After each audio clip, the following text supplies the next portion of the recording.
Bonjour à tous et bienvenue dans le bazar de Tsubasa Seraduga. On fait une nouvelle vidéo avec des idées d'évolution du jeu qu'il aurait pu avoir dans le jeu. Je pense que c'est trop tard, hélas. On en parlera bientôt dans une vidéo pour parler de la fin du jeu qui se rapproche à grands pas. Et on va parler des passes. Je trouve qu'il y a vraiment un défaut au niveau des passes dans la surface de réparation, que ça aurait pu être plus subtil, et en même temps qu'il y a un gros problème, hein, c'est les autopasses. On va en parler. Les autopasses principalement dans la surface de réparation, alors pas que dans la surface de réparation, puisque les autopasses, le fait de se faire une passe à soi-même, hein, vous avez un Tsubasa, vous envoyez le ballon sur lui. Voilà, il se la passe à lui-même. Alors ça sert à quoi? Ça sert par exemple quand vous avez une compétence qui co-incendiaire. Moins vous avez d'endurance, plus vous êtes fort. Alors ce que font les joueurs PVP en général qui veulent être compétitifs avec ce type de joueur, c'est qu'au début du match, ils passent aux joueurs et avec ce joueur-là, ils se font 2, 3 ou 4 autopasses. Ça fait baisser artificiellement donc l'endurance du joueur sans qu'il ait fait de duel, ce qui fait que dès le premier duel qu'il effectuera en match, il sera déjà quasiment à son maximum. Voilà. C'est une manière un peu de contourner le défaut de ce passif. Alors c'est autorisé par les règles hein, en soi, c'est pas un glitch, c'est un grand mot, c'est un coup de vis. C'est un peu moche en termes de jeu, voilà, de passer le ballon dès le début à son défenseur pour qu'il se fasse 4 autopasses. Je trouve ça assez moche, mais voilà, ceux qui veulent absolument gagner en PvP, ben, ils ont toujours fait ça. Et dans la surface de réparation, il y a ce problème aussi d'autopasse pour se donner le ballon à la bonne hauteur. Ça, c'est vraiment un problème. Donc là, on va voir déjà un premier problème. Voilà, je vais faire une passe à mon Reisenbrink dans la surface. Et vous allez voir de suite, pour moi, un défaut. Voilà, au niveau des passes dans la surface aussi. Alors, les autopasses, c'est encore un autre problème. On va le voir. On va le voir. Donc, le ballon arrive jusqu'à mon Reisenbrink. Et dans le jeu, quelle que soit la hauteur du ballon, on peut faire une passe spéciale. Ce qui n'est pas du tout logique. Voilà, on va faire l'exemple. Hein, je vais faire la parfaite passe croisée. Je vais passer le ballon voilà, à mon Kaiser. Voilà. Et vous voyez qu'est-ce qu'il a fait? Il a contrôlé le ballon pour aller au sol et faire la passe. Vous allez me dire quel est le problème? Mais le problème, c'est que pourquoi les joueurs ne peuvent pas faire ça pour les tirs? Pourquoi je ne peux pas faire un tir au sol dans la surface? Je choisis tir au sol, mon joueur contrôle le ballon de la poitrine et tire. Ben, c'est pas possible. Quand vous avez un ballon aérien, vous ne pouvez pas choisir le tir au sol. Hein, on va le voir là, voilà, donc je vais faire le dribble lumineux.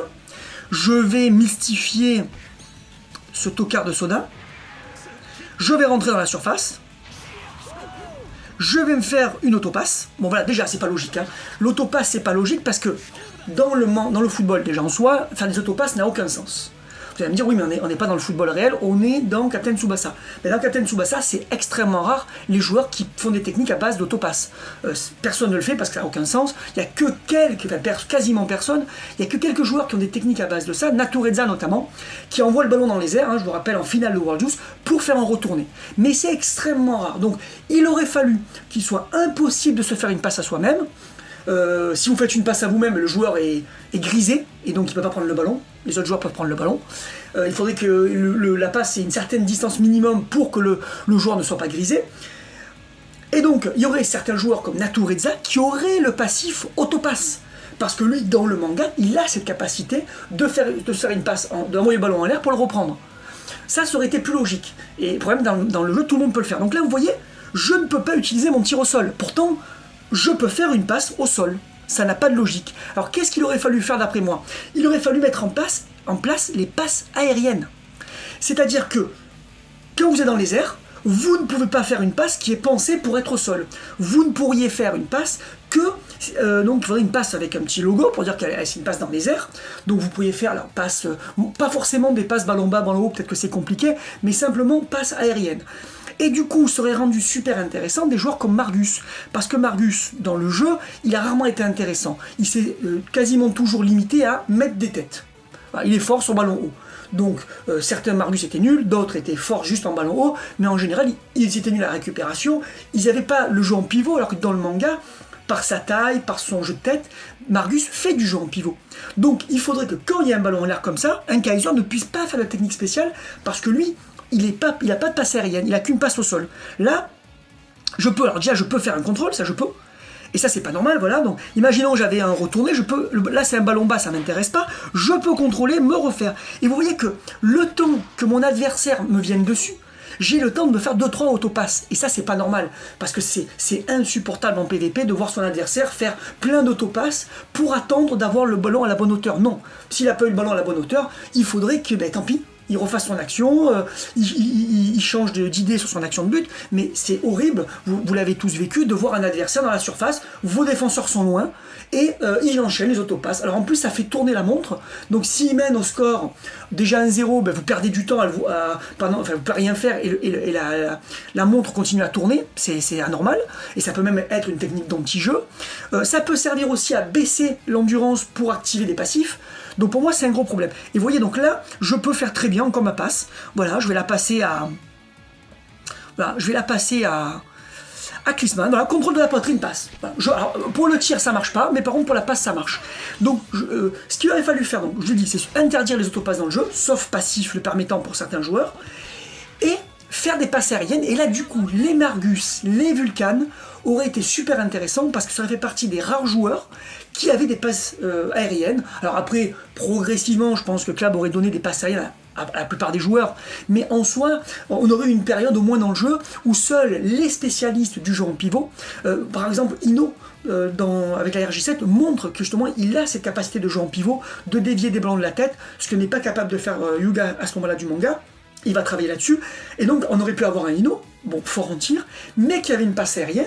Donc lui, quand il avait un ballon dans la surface, il aurait pu faire une passe directement, une passe spéciale de la tête, pour remettre le ballon. Et ce qui aurait pu être cool sur des joueurs comme Margus ou Ino, c'est qu'ils aient une hotline. C'est-à-dire que s'ils remettent le ballon de la tête à un adversaire, ça lui donne plus 5, plus 10%. On aurait vraiment eu le concept de joueur pivot, et les Margus, ou les Vulcanes, ou d'autres encore, des joueurs de ce style-là, des grands gabarits, et des joueurs surtout aériens, le Isho aussi, le chinois aurait pu avoir ça. Donc là, on va sortir de ce match, on va aller voir un peu sur les Margus, les Isho, tout ça.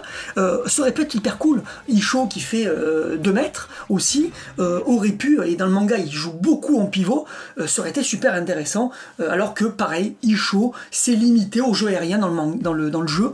En général, dribble, passe nul, défensivement nul. On n'a jamais compris pourquoi, parce qu'on a eu des Sorimachi qui étaient bons à la récupération, avec l'auto-interception, alors que un Isho ou Fake Xiang, pardon, dans le jeu il s'appelle Fake Xiang, le chinois, l'attaque le géant, on a eu des Fei, on n'a pas eu de Fei qui avait l'auto-interception, qui était fort à la récupération. Pourtant le mec il fait 2 mètres, donc il y en a bien qui peut intercepter des ballons, c'est quand même lui, c'est pas Sorimachi. Sachant que Sorimachi dans le manga n'a jamais prouvé être spécialement bon à la récupération. Donc vous voyez, non seulement c'est pas logique footballistiquement parlant, mais c'est pas non plus logique par rapport au manga. Cette histoire de jeu de passe aérienne, et voilà, et ça gâche des persos comme Margus et Vulcan qui auraient pu avoir cette capacité.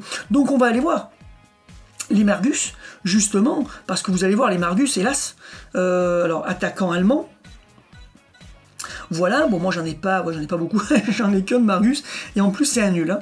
Il est très nul ce Margus, même à sa sortie il était là que pour le PV. Mais là on a typiquement le Margus de base, qui arrive avec une tête, ok, qui a un boost dans la surface de réparation, d'accord, très bien, et puis voilà, Hotline, lui s'il reçoit une passe de Chester, voilà. C'est à peu près tous les Margus qui sont là-dessus, donc ouais, ils sont forts sur la tête, point, alors que, ouais, ça aurait pu, en plus vous voyez, il est très bon sur ballon haut.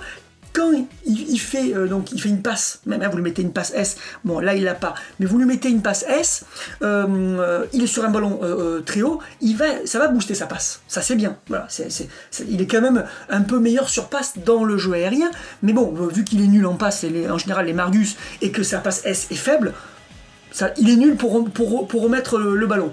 Non, il aurait dû avoir être un des joueurs qui a une passe S forte. Mais voilà, passe précise. Voilà, on a l'exemple. Hein. La passe précise, c'est une des passes A les plus faibles, ou la plus faible même. Et si vous donnez la passe S, c'est pareil. Hein, c'est une passe S toute pourrie, alors qu'il aurait dû avoir cette passe pourrie, mais une déviation de la tête. Voilà, déviation de la tête, S, 480 de puissance. Ça aurait été normal pour un Luical, et on aurait pu avoir des Luical ou des Isho, etc., ou Fei Xiang, qui n'étaient bons quasiment pour ça. Ils n'étaient pas là pour marquer des buts, mais ils étaient là pour jouer en pivot. Ça aurait pu être hyper cool.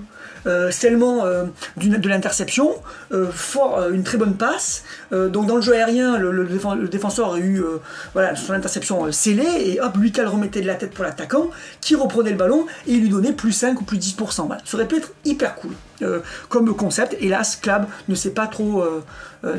non seulement n'a pas pensé à ça au début du jeu, mais ils n'ont même pas cherché à améliorer ça au fur et à mesure. Ils sont pas très créatifs chez Clab, c'est leur défaut. Voilà, allez, on arrête là pour cette deuxième idée d'évolution du jeu. Vous me direz ce que vous en pensez, si vous avez d'autres idées. Et puis moi, je vous dis à très bientôt. Pensez à vous abonner comme d'habitude. Bye.